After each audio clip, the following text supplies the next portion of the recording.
หลายคนยังไม่รู้แบล็คเบอร์รี่ปลูกกินเองก็ได้ถ้าคุณกังวลการติดผลของแบล็คเบอร์รี่ฟังคลิปนี้ให้จบแบล็คเบอร์รี่แบล็คเจมเป็นแบล็คเบอร์รี่ไร้หนามเป็นผลไม้ป่าในเขตอากาศอบอุ่นไม่ใช่ผลไม้ในเขตอากาศหนาวแบล็คเบอร์รี่แบล็คเจมสามารถปรับตัวเข้ากับสภาพอากาศร้อนได้ดีสิ่งที่หลายคนยังไม่รู้ก็คือแบล็คเบอร์รี่แบล็คเจมต้องได้รับแสงแดดตลอดทั้งวันจึงจะสามารถติดดอกออกผลได้แบล็คเบอร์รี่แบล็คเจมเป็นผลไม้ป่าที่สามารถปลูกได้ในดินทุกชนิดดินเลวก็ปลูกได้ปลูกง่ายขยายพันธุ์ง่ายต้นกิ่งชำกิ่งเลื้อยทนแล้งได้ดีทนโรคเชื้อราทนแมลงกัดกิน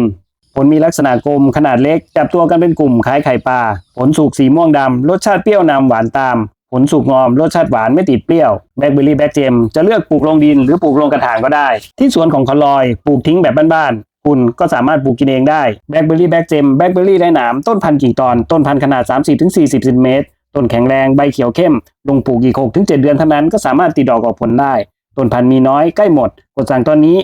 กิจการเหลืองซ้ายมือ